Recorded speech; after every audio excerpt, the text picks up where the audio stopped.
You are now tuned in to the GNWY podcast. What's going on, everybody? This is Julian Hyacinth with the GNWY podcast, and today we are in Denver, Colorado. We've been here for about 2 days, but this is actually our first segment for the GNWY podcast, and I have a lovely guest with me. I want to say just your name, but you got a full name, so let the people know who you are. My name is Melissa Jasmine Pabon, and I am from Chicago. Come on, Chi City. Yes. Love it. East Coast, I love it. So we were just talking before we started recording, and you were saying how important these conferences or this conference is to you and being here. Could you elaborate a little bit more on how it's impacting you being here? So the very first event that I went to, the EYA in Dallas, it absolutely changed my life. I had a story to share, and I did not want to share my story because I was ashamed.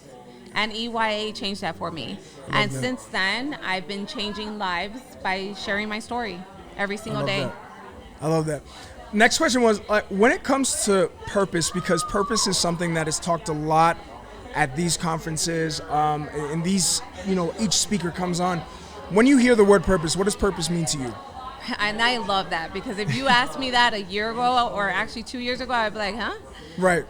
Purpose to me is literally waking up and finding joy in something that you do. And it's pretty much leaving a legacy for me.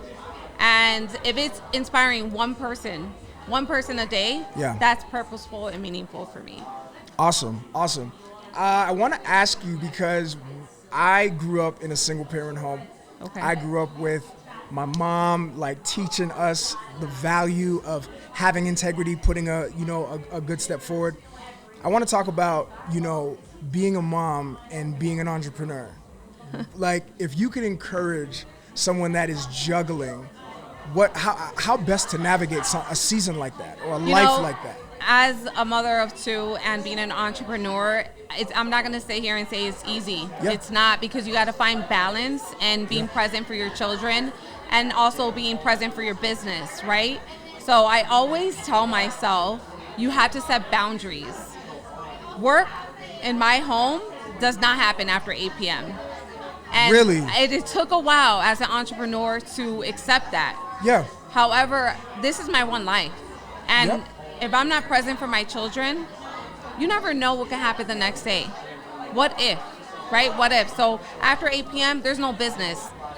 Everything stops. It can wait till tomorrow. Your business is not going to end. I love that. People will continue to come back. So that's good. Okay, last question is very serious. Okay. I need you to take it very serious because we ask this question to everybody. Okay. And the answers are always different, and I'm not sure why. But here it is. I don't know. I'm worried. Your favorite flavor of ice cream? My ice cream? Ice cream flavor. Butter pecan. Butter pecan? Yeah. That's not bad. That's not bad. Well, thank you for your time, Melissa. Thank you so much for being on the GNWY podcast. This is the first of many. We hope to have you back on here for a very much longer, period of time to pour those gems out. You know what I mean? Yeah, There's a lot of people who are on that path of being an entrepreneur or just starting, and I follow you on Instagram, and I get to see just the blossoming from when I've met you and kind of going back and seeing the history of what you post, how much you've elevated, and it does take steps. And we're in a generation that's kind of afraid to take steps right now. And so to have an individual like yourself that does that and can, be an example and demonstrate that, it's really important. Thank you. You're welcome. That's amazing to come from your mouth, because You're you welcome. are an inspiration as well. You and Thank your you team. so much. Thank you so much. All right.